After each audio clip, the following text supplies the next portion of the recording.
Welcome to the American Dream in the Eyes of Immigrants podcast. I am your host, Heidy De La Cruz, and I am on the mission to change the narrative of immigration, one immigrant story at a time. Hello, everyone. Welcome back to another episode of the American Dream in the Eyes of Immigrants podcast. I am your host, Heidy De La Cruz. And today I have a very special guest. I have Dr. John Mesa with us today. He is going to be talking about his experience of coming to the United States from Colombia. So first of all, how are you, Dr. Mesa? I'm doing really well, Heidi. I'm very excited, and it is an honor and a privilege to be here in your podcast. Thank you. It is such an honor to have you here. Like I told you before we started recording, you are the first doctor that I have interviewed for this podcast. So I am very excited to hear about your journey and then also being able to practice in the United States. So let's get started with you just introducing yourself, who you are, what you do. I already said that a doctor, but what specialty of do you practice in? And then how was life growing up in Colombia? Okay, so I'm John Mesa. I am a board certified plastic surgeon. I am originally from Colombia, South America, specifically from Medellin. And now I practice in New York City, but I also have offices in New Jersey and also in Miami. In And I Miami. Okay. and I specialize in cosmetic plastic surgery, specifically in cosmetic surgery of the face and the neck. In the face, and nice. And so, yeah, tell us about, sorry, growing up in Colombia.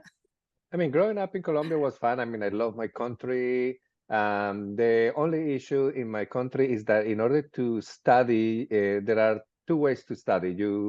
Let's start first. I grew up in Colombia. When I was like a 7, my parents immigrated to Venezuela. Why? Oh, Because at that time there was an economical crisis in Colombia, so they moved to Venezuela because at that time was the oil boom the of oil boom. uh, Yes, of I've heard of it. Venezuela. So all the jobs were there. So my dad went there, and then my mom followed, and then I had to go.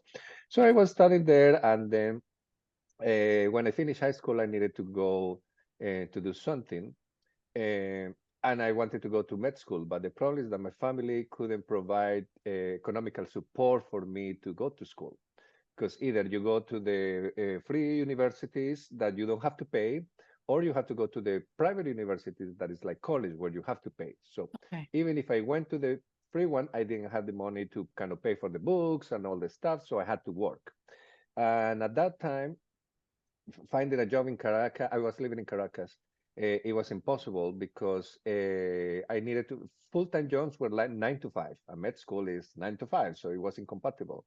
So I thought, like, okay, what I can do. So I thought about going back to Colombia and being able to do both at the same time. Why? Because at that time, my mom's sister's husband, or my uncle-in-law, he had a business, like a retail business, where he offered me to be able to work after hours and on the weekends. So it was perfect. Mhm. So I went back to Colombia. I applied to med school, and then basically I was in med school full time from 7 to 5, 6 p.m. And then I went to work from 6 p.m. until the shop closed at 9 o'clock.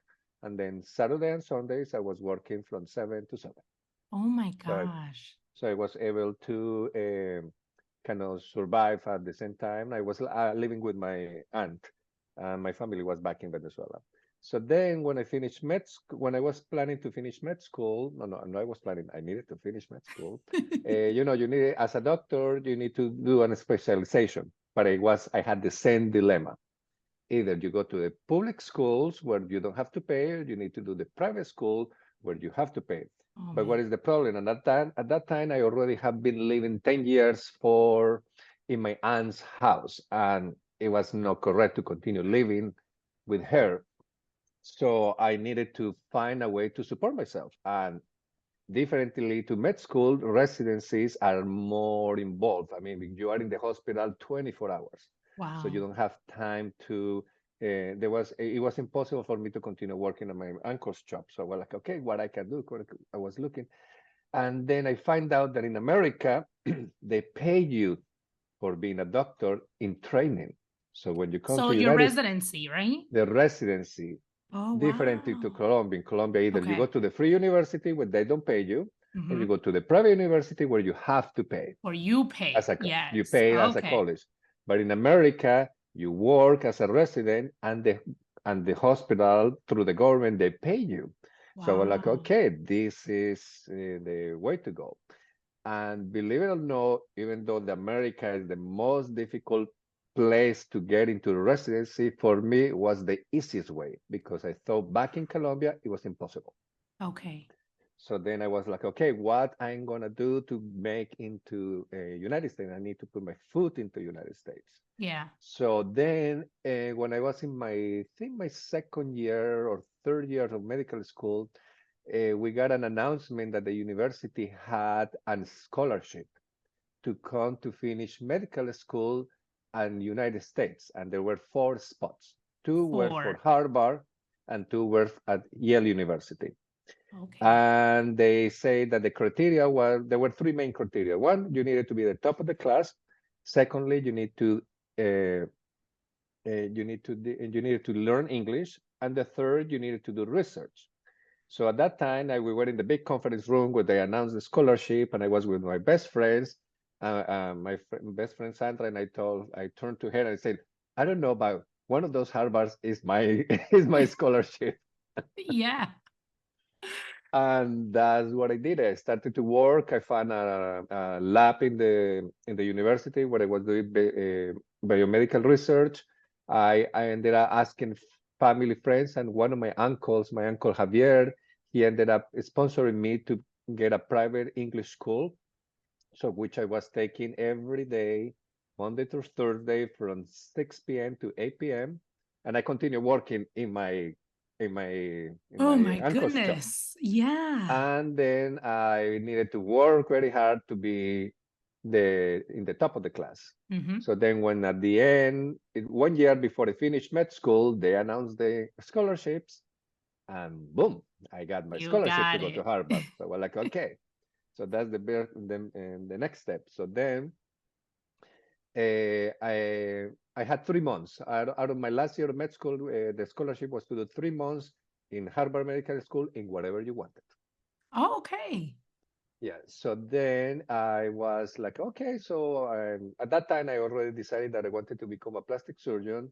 Okay. So, but I couldn't take three rotations or like months in plastic surgery. I took two. The first one was urology. That was the only next close thing to surgery, and the other one was plastic surgery. So I was like, okay. So I got my scholarship and I came to Harvard. I started by my first month, and then I realized, okay, now I'm here. What I'm gonna do? So I started to do research, how people do make it in the United States. Mm. And then I find out that the only way to do research, the only way to make it into residency as a foreigner is that you needed to do research to Okay. improve your CV, because they told me, look, at the end, you are going to be compared with an American, and you need to be as good or better than any American. And the only way to do it is by washing out your South American degree with research. So I was like, okay, Wow. so then I started to interview. I applied to every possible plastic surgery research laboratory I could imagine Yeah. around the distance. It was in Massachusetts and, of course, Yeah. in Harvard. So they told me no, no, no, no, no, no, no, no, no, until one. One. That's all you need. One told me, you could potentially work here, but we need to prove that you are worthy to work here. So they told me, can you work for us and show us? So I'm like, okay, so what I can do? So I ended up quitting the scholarship, quitting going to plastic surgery at Harvard as a medical student to work in the research laboratory of plastic surgery at Harvard. So I trained my clinical training for a research training because I Goodness. needed to demonstrate that I could do the work. Yeah. That's my university almost fired me because they say, how come you have the cojones to give up your scholarship? You see, the scholarship at that time Yeah. was like a $5,000 a month or something like that, something incredibly expensive. And I said, look, I'm trading my scholarship. I told them in my research lab, they told me, I asked, look, can you give me a grade after each month to be an equivalent of the stuff? And Yeah. they say, yes, we can do that. So Then I had to speak with the dean of the university, and everybody was pissed off, but I was like, look, this is what I need to do. Yeah. So they say, okay. So then I quit. I didn't do my clinical rotations. I started to do research in the lab, working with mice and la la la la. And then at the end of the 2 months, they told me, yes, the position is yours. Wow. So then I Okay. went back to Colombia. I graduated from medical school, and then I graduated and I flew back to United States. And I started to work in the lab as a research fellow. That research was 5 years.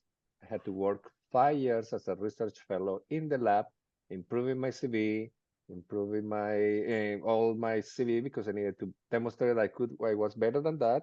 Yeah. And I worked my neck off to the point that I got every possible single award available in my field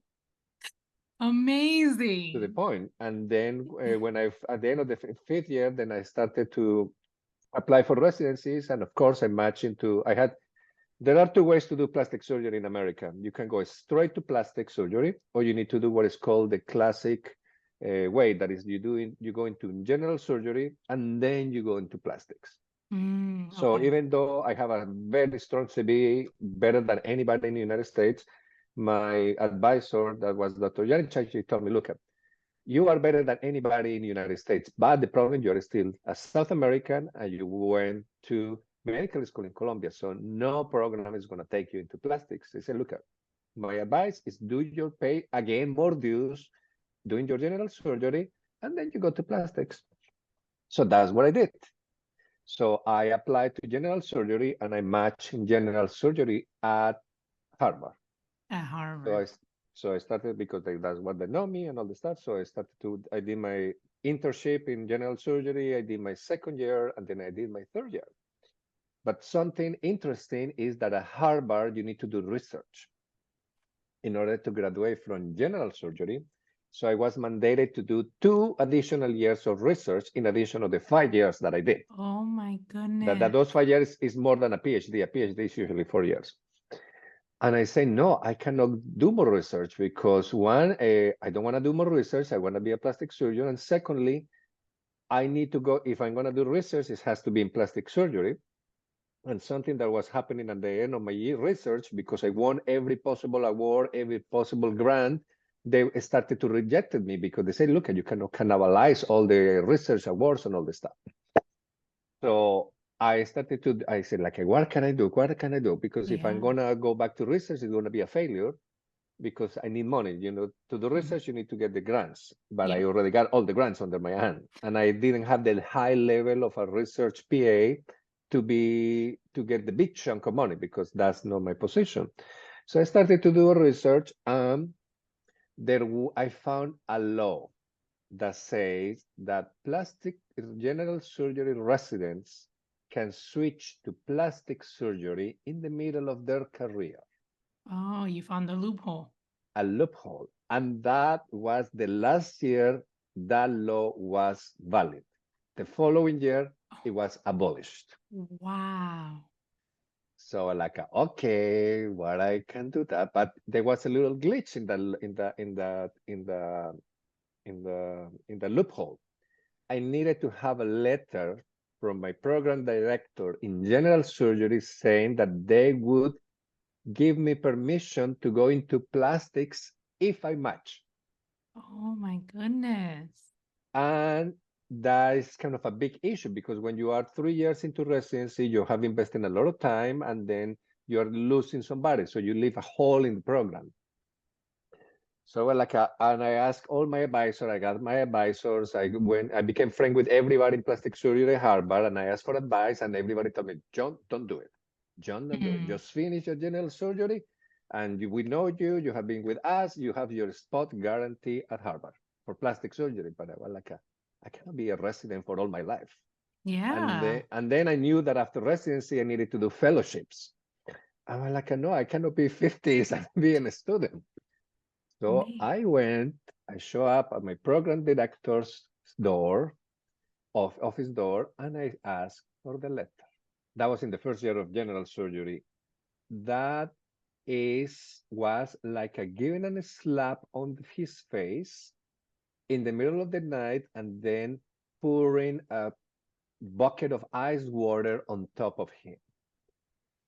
He opened his eyes, they were inflamed, they were furious, and basically he told me, how come you have the cojones to come as a foreigner in Harvard to tell me that now you want to switch to plastic surgery?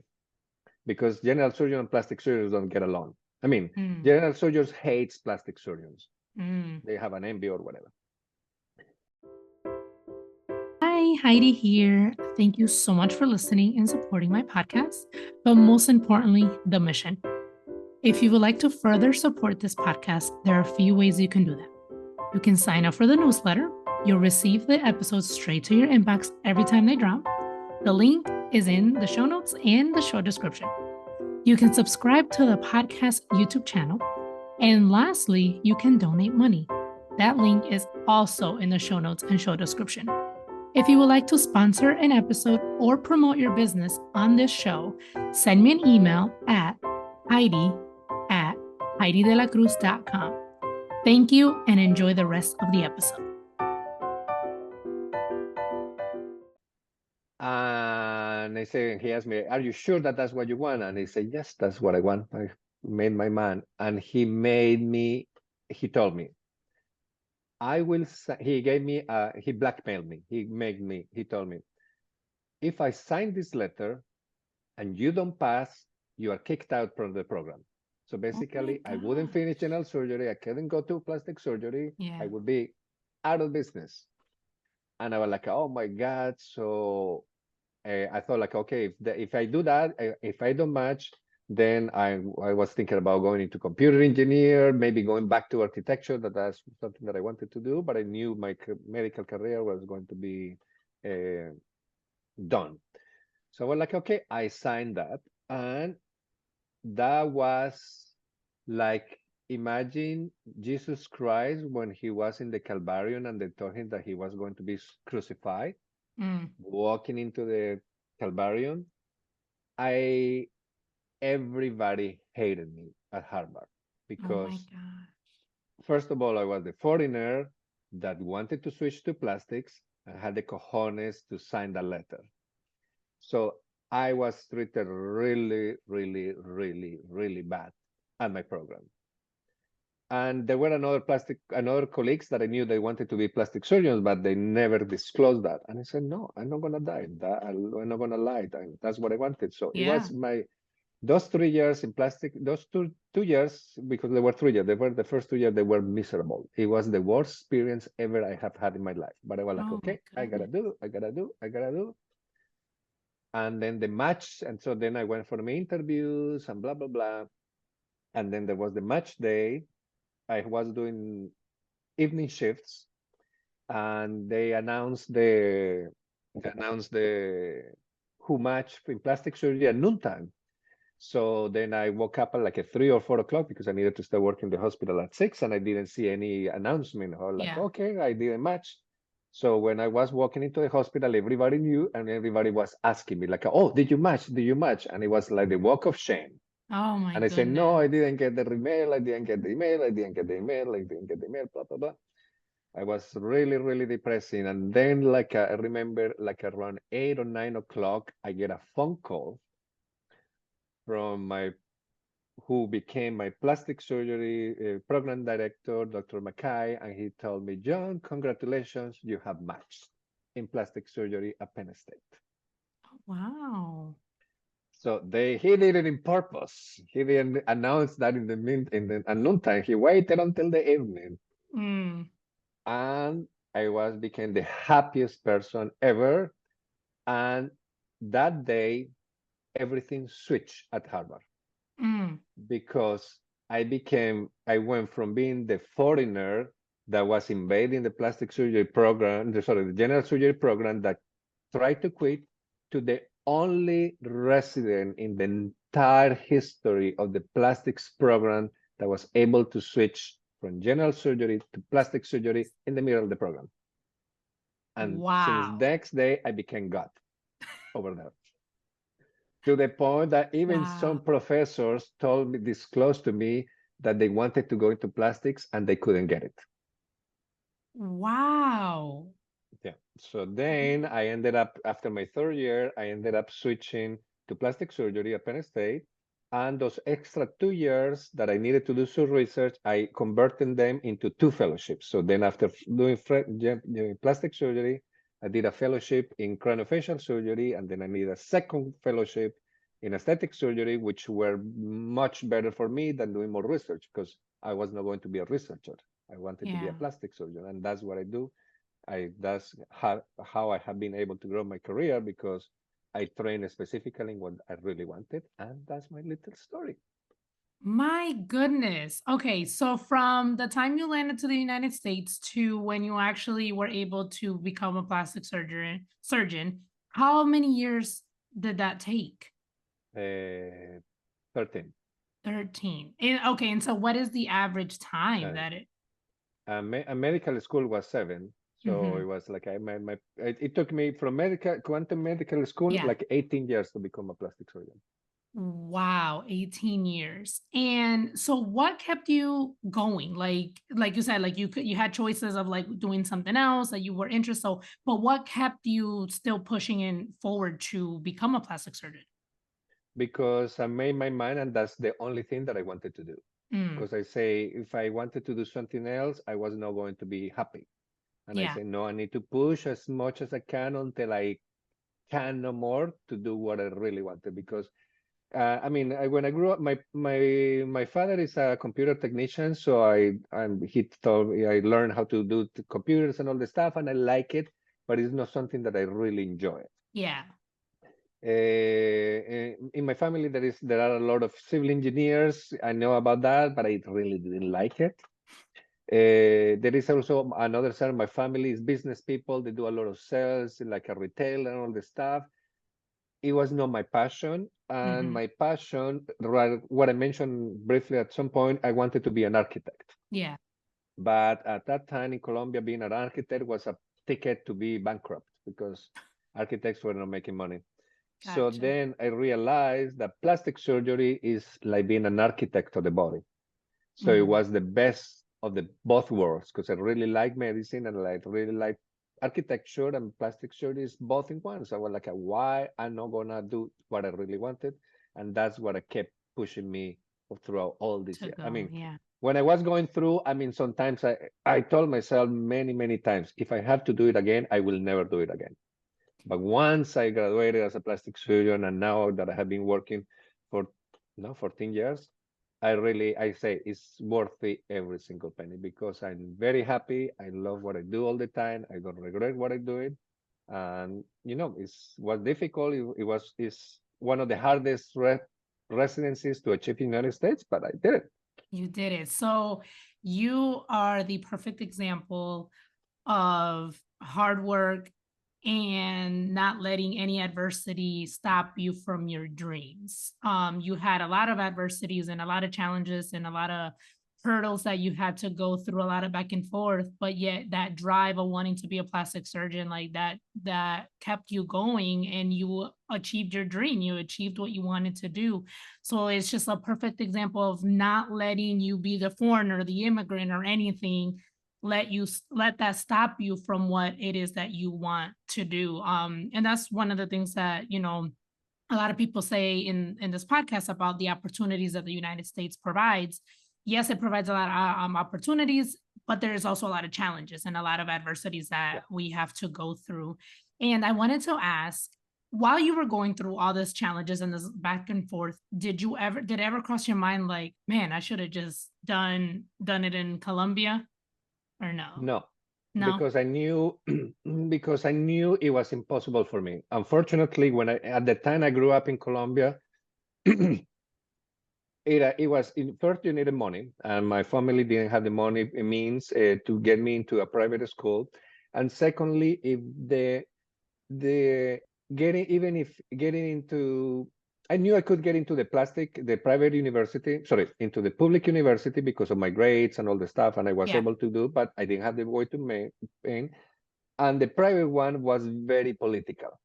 It Mm. was very political. It's the connection, who you know, and all this Yeah. stuff. And I had no, I was missing those two things. Was missing money. I was missing the connections. Yeah. So that's what, and I knew in America, no matter your background, no matter your level of income, if you work hard, you can make it. And that's what America is called, the land of the American dream, because Yeah. you can do whatever you want. And Yep. that's what I thought. I told myself, is the hardest thing, but I know I can achieve it. Well, in my Yeah. country, You I could can. work hard. I could have done it twice harder, and I couldn't have made it. You weren't gonna And make it. that's what I love Wow. America. I mean, I love my country. Hmm. I love Colombia, but I really think that America is the land of possibilities. Whatever you can do, if you can work hard and you commit yourself, and you can do it. You can I do it. Yeah. remember vivid when I was in med school, my professors told me, you can never make it to the United States. You will never Mm. get a green card. You will never get a visa. When I was at Harvard in general surgery, a lot of professors told me, you will never be a plastic surgeon. You can never, I mean, you told me, you're crazy. You can never be a plastic surgeon. And look at what I am. I Yeah. am an American citizen. I am a plastic Hey. surgeon. I did everything. I proved everybody wrong. You proved them all wrong. I love that. And thank you so much for being willing to share this. I hope that I know actually, not that I hope, I know that your story will, oh my gosh, I just lost my words, that they will motivate and help other people, other immigrants go for their dream and not let anyone or anything stop them, because we are in the land of possibilities and opportunities. Yes, there will be challenges. Yes, there will be people telling you no, but like we said earlier, like you just need that one yes, and to work through and just really believe in yourself, because like look at you now, you've had your practice, you said, for 14 years now. You're a plastic surgeon, you knew it was worth it, and you're doing what you Yeah. love. um what advice would you give to someone, I don't know, someone who just recently moved to the United States, or who may be going through a challenge and getting in achieving their dream? What advice would you give them? My advice to whoever is trying to achieve is, don't be afraid and reach out to whoever you want to get advice from. Mm, If you have a dream, for example, if you want to be a cardiologist, and you do your research and you know that there's a foreign cardiologist that made it, email or contact them through Instagram, try to reach them, because that person, through his or her background, can give you a lot of tips on how yeah. to do it. For example, I paid my dues. I paid a very heavy my dues, and then there was a friend of somebody that I knew from Colombia that wanted to do exactly what I did, and she reached out to me, and I told her, "Look, this is what you need to do: A, B, C, D, E, F, E, G. Very easy. Stop doing all the other crap that I did." And she followed it, and she got into plastic surgery. And she got it. So, Yes. not to be afraid and get advice, because people is, I mean, you're gonna get a lot of no's, but you will get a yes. Yeah. And I tell you, look, if now that I became a plastic surgeon, I was a fellow and all this stuff, I wrote a book, and I was in a position of power. I was the representative to the fellows, to the craniofacial surgeons in all United States. I was a very high position, and I Yeah. wanted to write a book. And all the other plastic surgeon colleagues, they told me, "You're crazy. You're not gonna get the book," and all this stuff. And I said, "I'm gonna do my book."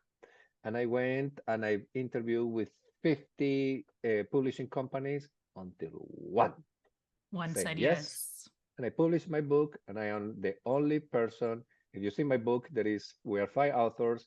All the other guys are chiefs of universities, and I am the only little foreigner guy that is not a chief and is the first author. What is the name of your book?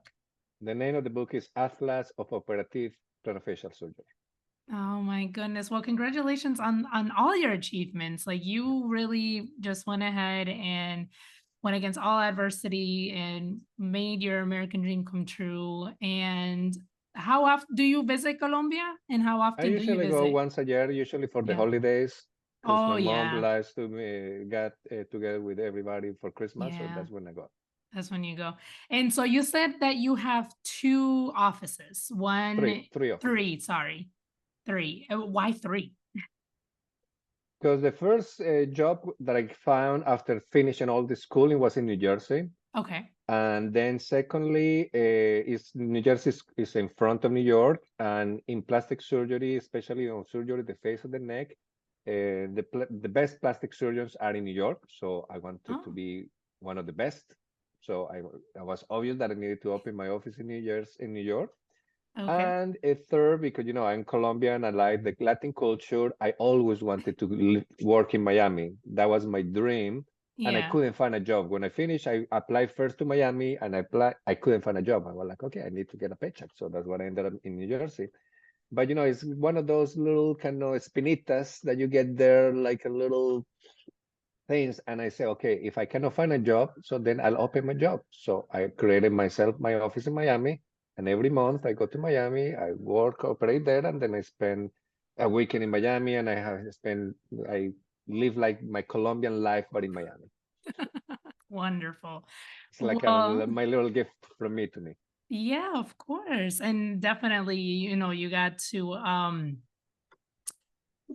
what is that saying? You got to enjoy the fruit of your labor. That's what it is. Enjoy the fruit of your labor because you worked very, very hard and overcame so much to be able to do what you're doing today. And I'm so glad that you came on and were able to share your story. And I love asking my guests, wrapping up the conversation, just what does the American dream mean to them? So, what does the American dream mean to you? For me, if I want to do it like a ChatGPT kind of summarized version, I would say hope. Mm, The okay. American dream is hope and possibilities, and that you can make it.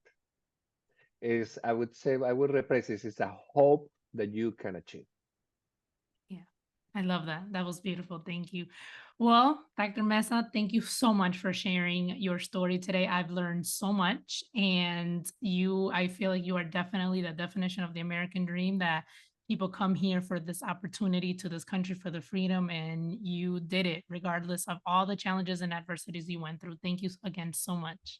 No, thank you, Heidi, from your invitation to the podcast, and I hope I could be inspirational to anybody. I mean, I sometimes I get medical students or people that approach to me, and I tell them, look at, you're gonna get a lot of people that tells no, but I am a vivid example that yes, it's possible. So Yes. just work hard and do it. Okay. And I can't believe I almost forgot this. So, if people want to connect with you or they want a consultation or anything like that, where can they reach you? I mean, the simplest way is to go to my website, is drmesa.com, either Dr. Mesa con S or doctor spelled out, drmesa.com. And in Instagram, if they want to send me messages, it's very easy. So my Instagram is doctor spelled out, period, and then Mesa and a number 2 at the end. I have multiple accounts, but that's kind of the main one. Doctor, Perfect. that's Mesa, number 2 at the end. Thank you. I will include your links to your website and your Instagram in the show notes and the show description so people can find it easily. And thank you once again for coming on. No, thank you to you for your invitation.